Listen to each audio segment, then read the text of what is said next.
Good evening, everybody. Welcome to another edition of our Parshat HaShavua class. It's good to be back after a couple weeks of a vacation, and we're looking forward to learning some Torah with you and looking at the Parshat HaShavua in a much deeper way as we generally do during this class. Actually, this week I want to focus on the next 6 weeks because Parshat Shemot is the start of a period known as Shovavim. Shovavim refers to the weeks in which we read the parashiot from Shemot to Mishpatim. So the letters Shin, Vav, Bet, Bet, Yud, Mem stand for Shemot, Va'era, Bo, Beshalach, Yitro, Mishpatim.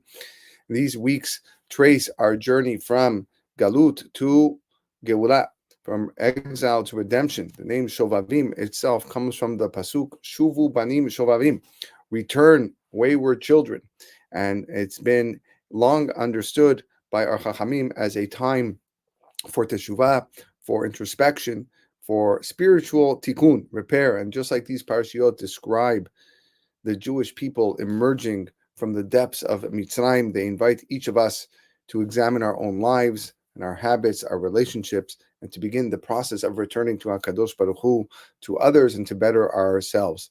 That's where the pasuk comes from. The word comes from Shuvu Banim Shovavim, return wayward children. The underlying theme of these parashiot, as we are going to see, is that of gratitude, that of Hakarat Hatov. I read a beautiful shiur by Rav Rosenblum with some beautiful insights that I want to share with you tonight, Bezrat Hashem. We open up with this week's parasha, Parashat Shemot, where the Torah tells us, Vayakum melech hadash al Mitzrayim, asher lo yada et Yosef, that a new king arose in Mitzrayim, a king that did not know Yosef. So the obvious question is, what does that mean he does not know Yosef? Everybody knows the contribution that Yosef did in Mitzrayim, even until today. You ask probably a current Egyptian living in Egypt, he can probably tell you how Yosef HaTzadik saved the day. So what does this mean, Asher lo yada et Yosef? So the Mefarshim explain that the Melech Mitzrayim chose not to remember Yosef. And eventually, it led to him forgetting HaKadosh Baruch Hu, as we see later on in this week's Perashah. Lo yadati et Hashem v'gam et Yisrael lo ashaleach. Paro says, I do not know God, and the Jewish people I will not send out. From here, the Midrash learns that whoever denies the good that someone does for him, eventually they will also deny the goodness that Hashem does for that person. That gratitude towards a person is very much in line with gratitude towards God. The Midrash then brings a mashal of a man who throws a stone at the statue of a king. And when the king hears about this, he says, chop off that man's head. I said, why chop off his head? All he did was throw a stone at the statue. The king explains, if he's throwing today a stone at my statue, tomorrow he's going to throw the stone at me. And therefore, chop off his head. Nothing is worse than being an ingrate. On the words Anochi Hashem Elohecha, which we're going to see later on at the end of the shiur, the Midrash tells us and warns us not to be an ingrate, because doing so will not allow you to accept Hashem's sovereignty in this world. If you look at Moshe, who was born in this week's Perashah, Moshe had 10 names. Some of the names we might not be familiar with. One of them is Shemaiah. Shemaiah was Shama Yud-Kei, that Hashem heard his tefillah. Another name of Moshe is the name Eviatar, which he caused Hashem to be viter, to let go of the sin of the Egel. But those are not names that we normally call Moshe. The name that we refer to him is Moshe. Moshe given to him by the daughter of Paro. Why specifically that name? Why is that the name that we call, of all the 10 names, we call Moshe, as a token of gratitude for saving his life? If it wasn't for Bitya, the daughter of Paro, Moshe would have probably died, and therefore, as a token of appreciation to saving his life, the name that everyone calls Moshe, Moses, whether you're Jewish or non-Jewish, is that given to him by the daughter of Paro. Moving on in the story of Moshe, we see that Moshe then goes and kills an Egyptian, buries him in the sand, and he runs to Midian and ends up saving the daughters of Yitro by the well, by some shepherds that were causing them some trouble. And then when the daughters of Yitro go back to tell their father what happened, This is the words that they say. Ish mitzri hitzilanu miyad haro'im. There was an Egyptian man who saved us from the hands of the shepherds. So the Mefarshim asked the question, why are they referring to Moshe as an Egyptian man? By now they know, they must have asked what his name is. My name is Moshe. Or they said, there's this man named Moshe. And he intervened. And because of him, we were saved from the hands of the shepherds. Why are they referring to him as Ish Mitzri? So look at the amazing Chidush. The Midrash says, they said they weren't referring to Moshe Rabbeinu as the Ish Mitzri. They were referring to the man who Moshe buried in the sand. That was the Egyptian man. Had it not been for that person punishing the Jewish guy, where Moshe had to come in, intervene, kill him, and bury him in the sand, Moshe wouldn't have had to run away. There's a mashal of a guy who was bitten by a serpent, and he needed to run to the water to soak the bite so that the venom, the poison, doesn't spread. While he's in the water soaking his feet, he sees a child that is drowning. So he jumps into the water and he goes and he saves the child. And the child runs to the father to tell the father and his mother that this man saved him. They can't thank him enough. He goes, wow, I can't believe, thank you so much for saving my child. He was drowning. You went in and you risked your life to save him. And the man says, don't thank me. Thank the serpent. Thank the serpent that bit me on the foot. If it wasn't for the serpent that bit me on the foot, I wouldn't have run to the water to go soak it, and I wouldn't have seen your son. So look how far our Hakarat HaTov must go. We're thanking a wicked, awful human being, an Egyptian that was beating up a Jew, but for that reason, Moshe had to kill him, run to Midian, and hence save the daughters of Yitro. Further on in the story, we see the burning bush. Moshe says, Hashem tells Moshe, listen, Moshe, it's time to save the Jewish people. Moshe says, listen, I can't lead the Jews out of Mitzrayim. Why? Lo ish devarim anochi. I'm not a man of words. Now Hashem doesn't listen, and he basically says, listen, I'm the one that gave you a mouth, so therefore you're going. There's no if, ands, or buts over here. So one of the questions that many people ask is, why couldn't Moshe Rabbeinu ask Hashem to heal his speech impediment? If he was saying that he stuttered or he had this speech problem, why not just go say, Hashem, listen, this is what you gave me. This is my problem. I can't really represent the Jewish people politically on a big scale because people might make fun of me or whatever it is. So therefore, why not just heal? Ask Hashem right then and then, heal my speech so I'm able to speak properly. Go to Ramban answers. Nachmanides says, you want to know why? Because he wanted the speech impediment to remind him of the miracle that took place when he was a young child. Of course, many of us are familiar with the story when the Egyptians informed Paro that there was this boy that was born, that he had special powers and he was going to take over the throne, take away the throne from Paro. But Paro didn't know if it was true. So they put him to a test. They put Moshe to a test, and they put a crown on the floor, and they also put some hot coals, some charcoal on the floor to see which one Moshe Rabbeinu was going to grab. And as the Midrash states, Moshe Rabbeinu was crawling to grab the crown until a malach came and pushed him towards the hot coals, which he took the hot coals and put into his mouth. And therefore, that act by the angel saved Moshe Rabbeinu's life, because had he went and grabbed the crown that was on the floor, Paro would have probably taken him and killed him. And that's why Moshe Rabbeinu did not ask to be healed, because he wanted to remember the miracle that happened when he was a child.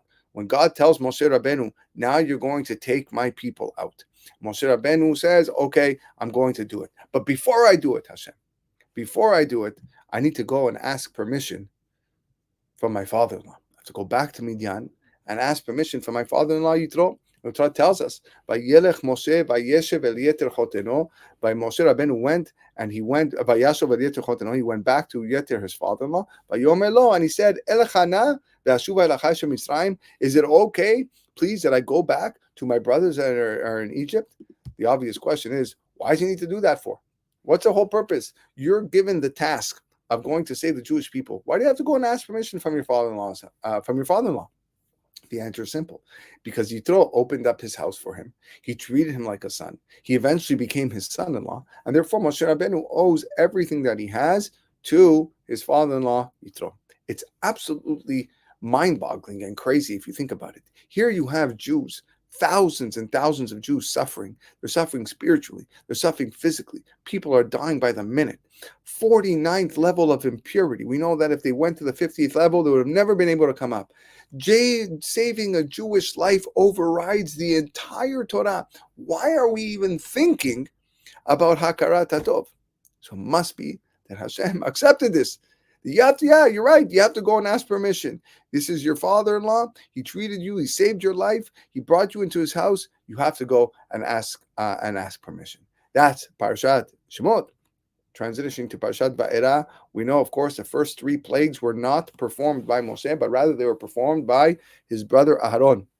Moshe Rabbeinu was saved by the water, so therefore it makes sense that he shouldn't strike the water for the Makkah, for the plague of blood and the plague of frogs. It's interesting that the Midrash says that Paro was not affected by the plague of blood. He was not affected, like it didn't seem to bother him whatsoever. And the Midrash explains the reason for this, that Paro raised Moshe in his house. And as a result of the plague of blood, Jews became extremely wealthy because there was no water for the Egyptians to drink. The only ones that had drinkable water were the Jews. So the Jewish people sold the water to the Egyptians. But Paro spent his own money raising Moshe Rabbeinu. And therefore, as a result of that goodness that he did to Moshe, raising a child that wasn't of his own, he was not affected by the plague of blood. It didn't. He didn't have to spend any money whatsoever. It was something that was not affected him. Even the 3rd plague, lice, Moshe Rabbeinu didn't perform because he couldn't strike the earth. Of course, Moshe Rabbeinu had the ground help save him because it buried the Egyptian, as we spoke about earlier. So we even have to have Hakarat Hatov for things that don't have a life force. It's weird. Why not? These things are domem. These things are still.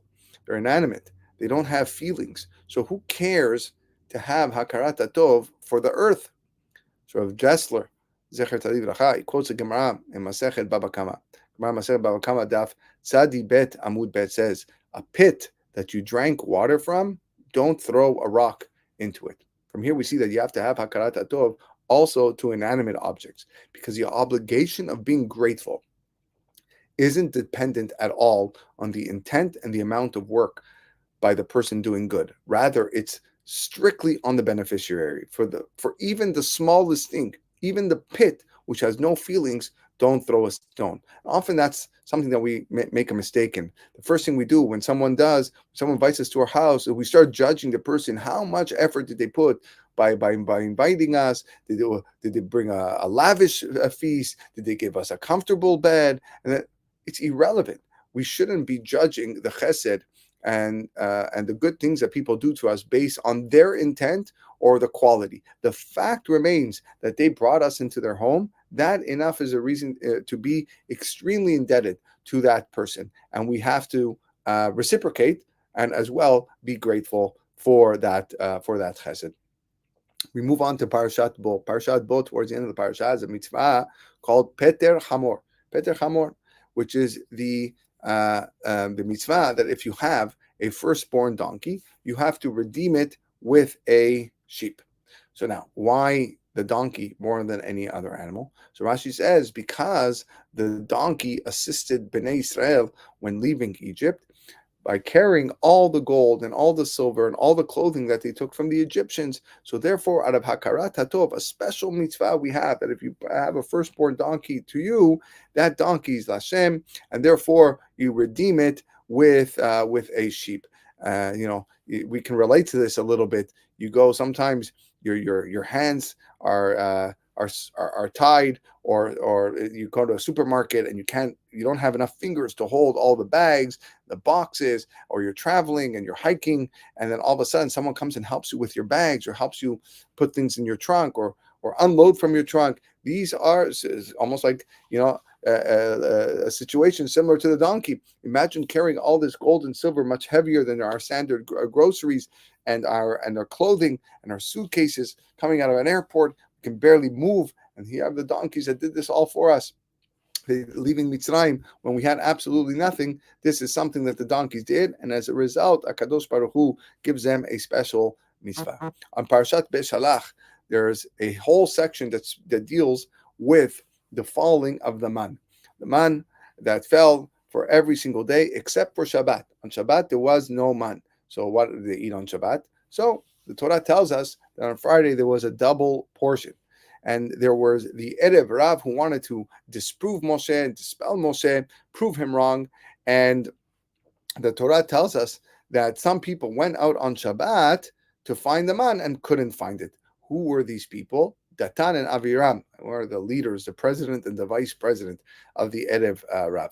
So the Mefarshim explained what was happening at this time, where that they went out on Friday night and they had some man from Friday, the double portion, and they went out and placed the man in the fields so that when people went out on Shabbat, they would see the man, and as a result, they would say, "Ha, you see, Moshe, you were wrong. The man still fell on Shabbat. It's not a great miracle that we have double portion on Friday." All this to dispel and disprove Moshe. And they announced to everyone that this was going to happen. What happened? Came the birds in the middle of the night, and they ate all the man that Datan and Aviram placed out on the field, and then they felt embarrassed. Because of this, there is a custom on Shabbat Shirah to put out pieces of bread for the birds. It's a big custom as a result for what they did to Datan and Aviram to negate their plan to disprove Moshe. And therefore, on Shabbat Beshalach, Shabbat Shirah, many people, they take some of their leftover challah and they put it out for the birds to say, thank you. Yes, we are saying thank you to birds for doing what they did, even though these were clearly not the same birds. The birds today were not the same birds in time of the desert, but as a show of gratitude, this is what we do. At the end of Parshat Beshalach, we have the war with Amalek. Why Amalek? The Midrash Tanhuma writes, Yavo Amalek kefui tova, ve'ipara me'am kefui tova. Let Amalek, who is an ingrate, come and pay back a nation that is ungrateful. What's going on over here? Why is Bnei Israel being ungrateful? So this was a punishment for Bnei Israel for saying, Hayesh Hashem bekirbenu im ayin. Is God really in our midst or not? And therefore, as a result of that statement, Hashem sent a dog to bite them. And as a result of that bite, they will scream and pray. And then going to see Hashem going to say, you want to know where I am? All right, now you want to know if I'm in your midst? Now I'm going to show you. So the Midrash brings a mashal of a father who put his son on his shoulders. And whatever he asked to pick up, the father gave for him. Imagine walking in a park. Oh, can I have that flower? The father gives the son a flower on his shoulders. Oh, can you buy me a chocolate bar? The father goes and he buys him a chocolate bar. Can you buy me that stuffed animal? And he goes and he buys a stuffed animal. Finally, another person passes by the father, and the son looks at that person and says, have you seen my father? I don't know where he is. The father gets upset. He says, you don't realize I'm here? I gave you a stuffed animal. I gave you a chocolate bar. I gave you the flower. You don't realize that I'm right here below you? So Midrash says he threw him to the ground, and a dog came and bit him. And therefore, that's the mashal. What's a nimshal? Hashem gave us the man. Hashem took us out of Mitzrayim. Hashem gave us the Ananei HaKavod. Hashem gave us the well of Miriam so we can drink throughout the desert. And you're still asking, is Hashem in our midst or not? Comes Amalek, comes the dog to come and bite the Jewish people, so that Hashem can say, I want you to see the hard way that indeed I am in your midst. Moving on to Parashat Yitro. Moshe Rabbeinu goes out to greet his father-in-law, and he gives him a kiss. He goes, wow, hasn't seen his father-in-law in a long time. Rashi says over here, an amazing Hidush. Moshe went out. Yitro was afforded great honor at that time, because now that Moshe Rabbeinu went out to greet him, Aharon, Nadav, and Avihu also went out to greet him. Now, when you see Moshe, Aharon, Nadav, and Avihu going out to greet a man, who else is not going to go up? It turned out the whole assembly, everybody that was in the vicinity, went out to greet Yitro. Unbelievable! It's an unbelievable thing. Imagine the rabbi of your shul gets up when he sees someone walk in and goes in to greet him. Everyone's wondering, who's this person? Who's this person that the rabbi went to go greet? It must be someone great. So Yitro was afforded that honor. Why all this? Again, because Hakarat Tov. Moshe Rabbeinu was so grateful for what Yitro did to him in his life. Moving on to Parshat Mishpatim. Parshat Mishpatim has a special mitzvah that if you have a terefa, if you have an animal that can't be slaughtered because you know it has a blemish that will render it invalid and it's going to die, that animal, la kelev tashlichun oto. Torah tells us you have to throw it to the dogs. Why? Why the dogs? Why not give it to the wolves? Why not give it to the bears? Answer is because the dogs did not bark on the night of Yetziat Mitzrayim. And being that they did not bark during that time, it was a reward for them. In fact, the Sefer HaChinuch goes at length to talk about the reason why we have to honor our parents. Why do we have to honor our parents for? So simply because they brought us into the world. And everything that we have in our lives is owed to our parents. And therefore, if we honor them, that shows that we are thankful and grateful for them bringing us into this world. Then the Sefer Chinuch has a tremendous chidush. He says when a person comes to honor his parents, he will then come to honor Hashem. And if a person does not honor his parents, he will come to be an ingrate to Hashem. And the Ramban adds to this, and the Ramban says that all the mitzvot that we have, all the times we get together to perform a mitzvah or we get together to pray, is for a person to recognize the amazing things that Hashem does for us. Every time we come together to read Megillat Esther, every time we come to Sheikh Lulav, every time we give tzedakah, every time we keep Shabbat, it's for the sole purpose that we recognize the goodness, be makir tov, all the things that Hashem does to us. And that's why every day at Shachrit, we say this. We say, Ashrenu matov chelkenu mana'im goralenu. Praiseworthy are us, and how good our lot is, and how good our portion is. Umayafad meod yerushatenu, and how great our inheritance is. Ashrenu shanu omrim pa'amayim bechol yom. Shema Yisrael Hashem Elokeinu Hashem Echad. Praiseworthy is that we're able to get up every single day and go to Bet Knesset and recite Shema Yisrael twice a day and recognize that Hashem being the King of all kings. That's why we're here. That's why we do the things that we're supposed to do. That's why we perform Torah and mitzvot. You know, there's another law. There's specific laws for workers, people that are employees in their specific jobs, and that they have to be honest in their work. They're not allowed to waste. They're not allowed to waste time. This is something that unfortunately many people falter in. You work for a company. You're an employee. If you are going on your phone a lot, if you are checking your personal emails, if you're wasting time, you're actually stealing from the company, especially if it's a person that is working day by day, it means an hourly job. You're getting paid by the day, okay? And then you're wasting your time. In fact, there was a big tzaddik, the Abba Chilkiah in the Gemara, who was once greeted by people. He was greeted, and he didn't answer. So why don't you answer? You're being rude. He said, because I'm a sechir yom. I was hired for a day, and therefore, to me to answer you, even if it is to engage in a brief conversation, I'd be stealing from my employer. And therefore, I'm not allowed to do it. In fact, the Shulchan Aruch writes that if you're a day worker, meaning if you're like Abba Chilkiah, you're working for a day, when you eat a sandwich, you're allowed to have time to have a lunch. But if you eat a sandwich, you should say a shortened Birkat HaMazon. Because saying a long Birkat HaMazon, you can fulfill the mitzvah Birkat HaMazon by saying a shorter version, and therefore, you don't want to say a longer version because you're taking away from the time of your employer. With this in mind, look at the unbelievable chidush brought up by the Al-Shich HaKadosh. He says, if you look at the mitzvah bikurim, the process bikurim was the first fruits that a person would bring to the Bet Hamikdash as a gift, to show to thank HaKadosh Baruch Hu for his fruit, and it's the first fruits. Guy comes with the new fruits in the baskets, and the Mefarshim explain, the if you look at the Mishnayot, it says how everybody would come to celebrate and greet this guy on the road to Yerushalayim. Every single person, not just family members, but the workers and everything. So Al-Shich HaKadosh says, what do you mean? What do you mean the workers? The workers that work in the field, where the workers have to have a job to do. How are we allowing the workers to leave their posts, to leave their jobs, to go celebrate their employer's a first fruit? Wouldn't that be stealing? Says Al-Shich HaKadosh, not so. The exact opposite. The whole purpose of our existence is to be grateful to Hashem and not be an ingrate. And that's what Bikurim is. Bikurim is saying thank you to Hashem for giving me my parnasah. And for that reason alone, everybody has to come and celebrate. Our entire Torah is based on this concept. Anochi Hashem Elohecha asher hotzeticha me'eretz Mitzrayim. The first commandment, the first statement that Hashem gives to Jewish people on Har Sinai is that I am Hashem your God, asher hotzeticha me'eretz Mitzrayim, who took you out of Eretz Mitzrayim. The question that everyone asks is, why does it say that I'm God that took you out of Egypt? Why not say I'm Hashem your God that created the world? So the Ibn Ezra says very famously, it's because you're obligated to me just for the reason that I took you out of Mitzrayim.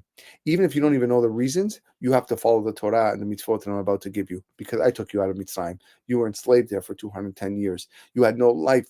Your life was dreadful. Everything was going down, and I took you out, and that's enough of a reason that you have to listen to what I'm about to say. And that is, in essence, our entire Torah is based on this founding principle of Hakarat Tov. And these are the weeks that we are in right now. Shovavim, Rabotai, is not just a time to fix what's broken, but it's to train our hearts to notice people that helped us, to notice people who carried us, to notice people who opened our door for us, to notice HaKadosh Baruch Hu, who sustains us and gives us and provides for us for every single moment, whether it's from Yosef HaTzadik to Moshe Rabbeinu to Yitro, from the water and the earth, the donkeys, the dogs. The Torah teaches us that nothing is owed, nothing is too small to acknowledge. Ingratitude, when a person is an ingrate, that blinds a person to Hashem's presence.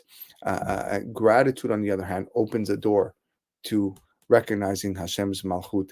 And during these weeks of Shovavim, if we want to do real teshuvah, if we want to have lasting change, the best place to start, something very simple, just being makir tov, being grateful to people, being grateful to circumstances, and of course, being grateful to Hashem himself.